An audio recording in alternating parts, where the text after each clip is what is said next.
Selamat petang, salam sejahtera. Terima kasih karena bersama dengan saya di Nazilin Unity Channel. Sebelum kita teruskan ulasan yang menarik hari ini, jangan lupa bagi Anda yang belum tekan butang subscribe, sila tekan butang subscribe untuk mendapatkan isu-isu terkini daripada channel saya.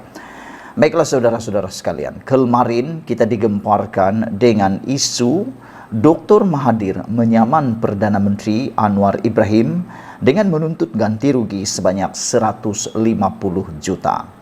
Bukan calang-calang, bukan alang-alang, Tun Mahathir menyaman Anwar Ibrahim dengan nilai sebanyak 150 juta ini. Ramai orang yang bersorak gembira.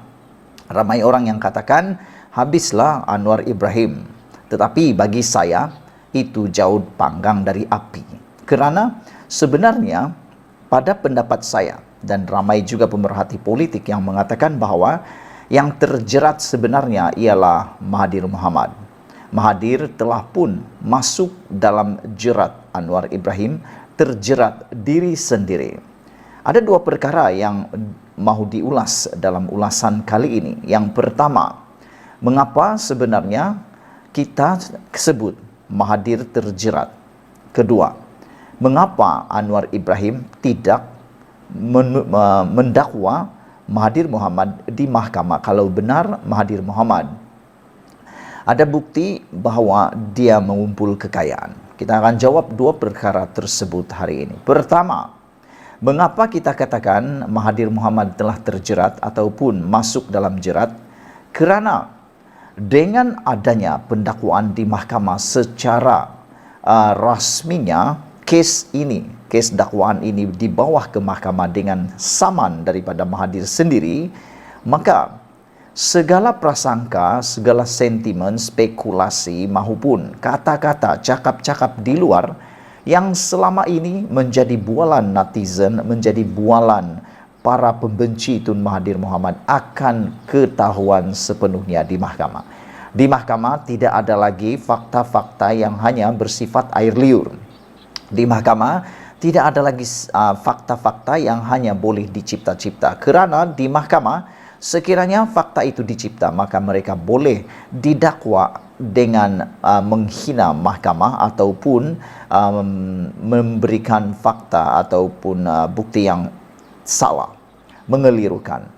Dengan ini, kalau Anda perasan sepanjang pengalaman kita sebagai pemerhati politik, terutamanya para pengikut-pengikut politik di Malaysia, sudah bertahun-tahun, bahkan boleh dikatakan berpuluh tahun, ramai orang cakap-cakap, kononnya Tun Mahathir mengumpul kekayaan, anak-anak Tun Mahathir kaya kerana Tun Mahathir, ada yang cakap-cakap sini sana dan macam-macam, tetapi belum pernah kita dengar apa-apa laporan polis, laporan SPRM ataupun laporan dibuat di mahkamah.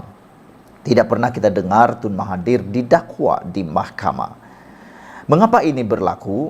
Mungkin kerana ketiadaan bukti ataupun tidak ada seorang pun yang berani melawan Tun Mahathir Mohamad. Kerana ramai orang tahu Tun Mahathir Mohamad mempunyai pengaruh yang kuat dan sangat sedikit yang boleh menentang Mahathir Mohamad. Ramai yang takut untuk mendakwa Tun Mahathir Mohamad. Sehingga dari dahulu sampailah saat ini belum pernah ada seorang pun yang benar-benar berani menentang Tun Mahathir Mohamad. Tetapi kali ini buku bertemu ruas, iaitu Anwar Ibrahim telah pun menetapkan tekad untuk tidak menarik balik dakwaan, tidak memohon maaf atas ucapan beliau ketika persidangan Kongres PKR baru-baru ini, yang telah pun beliau kaitkan kekayaan seorang yang berkuasa selama 22 tahun campur 22 bulan, yang mana telah pun disimpulkan oleh para pemerhati politik, penganalisis politik dan netizen merujuk kepada Tun Mahathir Mohamad, sehingga kan Mahathir Mohamad menuntut supaya Anwar Ibrahim memohon maaf, menarik balik dakwaan tersebut. Tetapi Anwar Ibrahim tidak membuat penarikan semula dakwaan, bahkan beliau tidak memohon maaf. Ramai orang yang menganggap Anwar akan tarik menarik dakwaan tersebut. Tetapi nampaknya apa yang kita harapkan benar-benar terjadi. Kita bersyukur kerana Anwar Ibrahim tidak menarik balik dakwaan tersebut dan tidak memohon maaf. Dengan kata lain, semua rakyat Malaysia sebenarnya mahu melihat dakwaan berpuluh-puluh tahun, dakwaan bertahun-tahun yang menyatakan kononnya Tun Mahathir Mohamad mengayakan diri sendiri dan mengayakan kroni serta keluarganya yang selama ini hanya berlegar-legar di luar mahkamah, kini dibawa di mahkamah. Jadi itu sebabnya ramai pemerhati politik, pengkritik politik, bahkan penganalisis politik mengatakan bahwa ini adalah strategi Anwar Ibrahim mahu mengheret Mahathir Mohamad ke mahkamah. Anwar Ibrahim tidak membuat laporan polis atau mendakwa Mahathir secara sendiri. Kita akan jawab mengapa Anwar Ibrahim tidak mendakwa Mahathir Mohamad.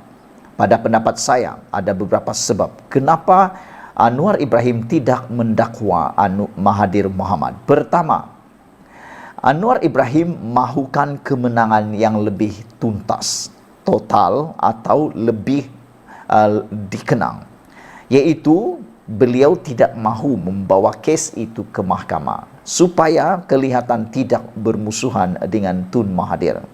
Kerana kita tahu Tun Mahathir masih mempunyai pengaruh khususnya untuk para pengundi Melayu. Tetapi dengan tindakan Tun Mahathir sendiri yang membawa kes ini ke mahkamah dengan tuntutan saman sebanyak 150 juta ini akan dapat dilihat oleh netizen bahawa ia bukan perseteruan yang dimulakan oleh Anwar Ibrahim, tetapi Mahathir sendirilah yang membawa kes ini, dia sendirilah yang mahu kes ini dibicarakan. Jadi dengan itu, Anwar Ibrahim tidak akan nampak disalahkan. Selain itu, saya rasa Anwar Ibrahim tidak mendakwa Tun Mahathir kerana Tun Mahathir sudah pun tua.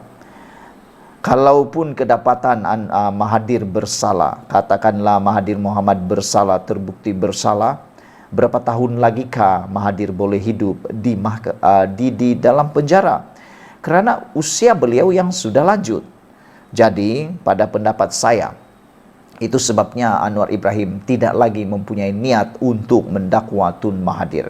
Biar sajalah beliau kalau didapati bersalah akan dimalukan secara sendirinya di mahkamah Malaysia. Jadi dengan itulah, dua sebab itulah saya katakan mengapa Anwar Ibrahim tidak mendakwa Mahathir dan mengapa Mahathir terjerat dalam jerat Anwar Ibrahim. Sekian dulu untuk kali ini. Jangan lupa tinggalkan komen Anda. Sila tekan butang subscribe. Kita jumpa lagi. Bye-bye.